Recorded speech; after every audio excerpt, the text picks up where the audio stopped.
Alah, lawan JDT je pun senang bagi kita. Nah bro. Betul tu bro. Aduh, biasa sepak tiang gol kat situ. Juga biasa kita sepak kat situ gol. Aduh. Let's go. Kita kena menang final kali ni. Mantap, final kali ni kami yang pegang. Let's go. Kita tim pertama yang kalahkan JDT.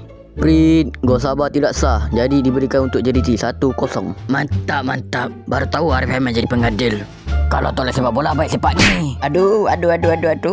Weh, kasar betul kau ni. Sebab kau main kasar, kad merah untuk kau. Siapa suruh main kasar?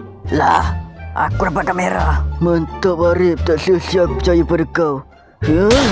Mantap, tetap percaya pada Arif. Ini betul final ke tak? Macam tak ada rasa fight final je. Ni. Lah sepak ke tiang gol sendiri. Aduh, ingat tiang gol sendiri tadi sepak.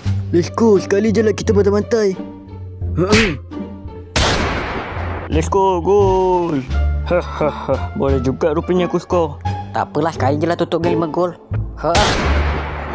Come on, man of the match. Mantap. Juara lagi aku.